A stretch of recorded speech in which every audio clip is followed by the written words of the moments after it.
weekend. That's forecast. Thanks, Paul. We're getting relationship advice this morning from best-selling author Michelle Mckinney Hammond. She's sold more than 1 million books about relationships, including If Men Are Like Buses, How Can I Catch One? I love that title. And her latest book, she also wrote The Diva Mystique. Latest book in stores is called How to Make Love Work. She joins us this morning. Thanks for being here. Hi, how are you? So people have sent us some emails and with questions for you. Let's get right to them. Larry, you want the first one? An email from Veronica. I have been dating a 26-year-old man now for 4 months. I am 34. We are going to be moving in together. Is this too soon? Also, does age really matter?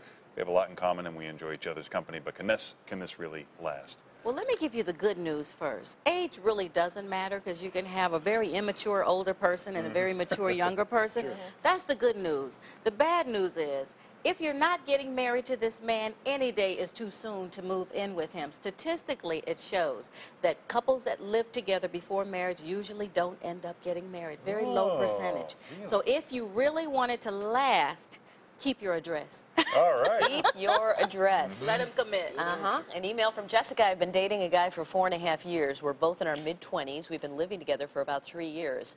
I want to get married, and he claims he's not ready yet. Well, that kind of made my point, didn't it? Yes. It just backed me right. Rutgers University did a study and asked men why don't they commit, and they said they didn't have to because they were able to enjoy the full benefits of a relationship without committing. Right. So, ladies, it's time to get smart.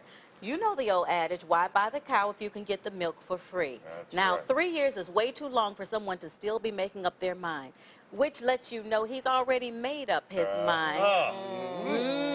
Get out of there. We have an email from Susan. What are some? This is a rough morning. Yeah, you know exactly. Keep firing away. What are some popular spots for meeting singles? I've tried the grocery store and the bookstore. Is there a husband store in our area? Oh, a husband store. Well, you know, I think it's a lot better when you go to places where interactive things are going on, like the karaoke that we showed earlier. It just brings down the barriers a lot better and just opens everybody up and frees people to interact and talk more. What if you don't like people? Oh, then you're going to be alone. Get a dog. Get a dog. An email from Michael. It's hard to get to know a woman when she's out with the girls. What can I do to get her away from the pack? That's a good question. You know, this is a good one because a lot of women like to go out in big clusters and sit and look cute, and they wonder, why won't the guys talk to me? Guys are terrified of groups of women. They know that if they approach, that everyone is sizing them up as they come. So if you really want to meet a guy, you got to break away from the pack. Dogs are pack animals, people are not. So we need to break away and move through the room and give someone a chance to approach us. Now, if you see someone you like, you just got to be bold because women like that. You go up and say, excuse me, can I just have a word with you over here for a moment? Remove her from the pack and make your introduction. These are wonderful tips. Yes, very good. I feel enlightened. I know. I needed you about 12 years ago. Oh, I'm so sorry. I'm here for you now. Here's an email from Sarah. My boyfriend hasn't introduced me to many of his friends or family, and he hasn't given me a good reason why. How can I get him to open up more? Oh, boy. Oh, this one isn't good. You know, the last time that this happened with someone I knew, the guy was married. Either he's married, he has a girlfriend, or he doesn't consider you his serious girlfriend yet.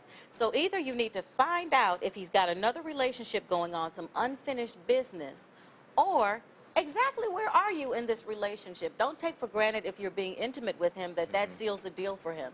What do you think about hiring a private investigator? You know what? When you go looking for trouble, you usually find it. And if you have to do that, you probably know the answer already. Yes. Larry. He knows what she's talking about. I like the advice. That's good. For more information about Michelle Mckinney Hammond, you can check out her website, Michelle Mckinney Hammond, McKinneyHammond.com. Again, your new book is called what? How to Make Love Work. Now, what happens if, like, your wife doesn't go on enough trips by herself to give you some man time alone? Right. Then you better come up with something really wonderful for her to do that makes her want to go. But don't make her go too often.